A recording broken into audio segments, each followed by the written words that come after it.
Hi, welcome to Roots. I'm Dr. Joe Thorogood, a reviewer at the Journal. I'm here to talk about the feedback we'll provide on your submission. Our review process is double-blind. We don't know who the author is, and they won't know who the reviewer is. Anonymity helps us retain impartiality. We don't know about your previous grades or which college or university you're at. Quite frankly, we're not interested. Good geographical work doesn't come from specific universities, colleges, or even people, but from intellectual curiosity and hard work. We review the submission, not the author. That said, we're going to scrutinise the submissions we receive and offer honest, constructive feedback. Reviewers will always find things that could improve a submission, from large, sweeping, structural changes to changing a single word here or there. A single submission is allocated a minimum of 2 reviewers with a specialism or interest in the field that you've written about. We will provide detailed comments on all aspects of the submission, but we've got 3 acceptance criteria that we will focus on. These are that the work must be fundamentally geographical. It must show some evidence of at least one of the following: originality, creativity, criticality and analysis, and evaluative thinking, as well as being free of plagiarism and following the academic conventions for that type of submission. So if you've written a book review, it should look like a book review. Our third criteria is that the work must also be formatted appropriately, following the submission guidelines on the website. After considering your submission, we will make one of 4 recommendations to the editors. Publish without changes, publish with minor changes, resubmit with major changes, or reject. Let's start with reject. Work that gets rejected is failing to hit one or more of the acceptance criteria. All of the criteria are important, but some are fundamental. It's important to get these fundamentals right because they are prerequisites to other criteria.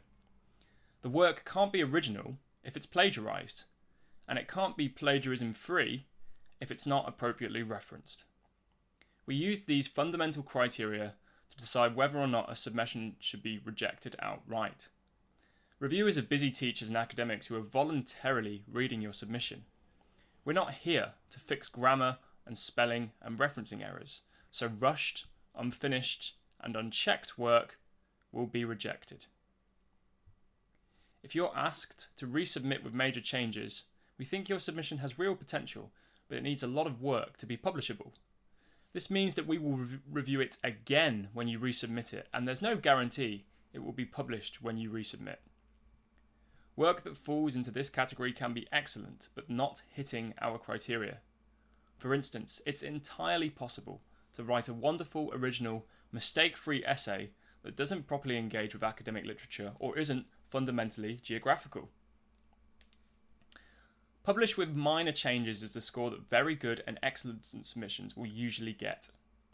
We'll have small suggestions for improving the work. Perhaps there's an interesting paper the author hasn't referenced. Maybe there's some more up-to-date data that could be used. Not all of the feedback we give will be about errors. It might be that a reviewer thinks the work is so good that they want the author to do more to emphasize its significance. Once you've made the changes we suggest, we'll then publish the work. It's very rare for any submission for any academic journal to be accepted first time around with no changes required. The feedback and recommendation system we will use will undoubtedly be unfamiliar to you. There's no numbers or letters to measure yourself against, and if you're used to scoring top marks, you might be surprised if you don't get accepted first time. But please remember, this isn't an exam or a piece of coursework. It's an academic article for a community of professional geographers. It's going to be tough.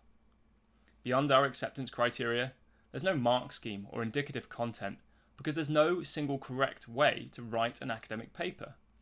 If you're asked to make wide-ranging changes or have the submission rejected, it's because you're not hitting one or more of our criteria. Our feedback will help you do this in future submissions. I have never had a paper accepted for publication without first having to make changes. Rejection is part of academic life. Success is found in how we respond to those rejections. There's much more info on the website, and you can email editor@rootsjournal.org with specific questions about your submission.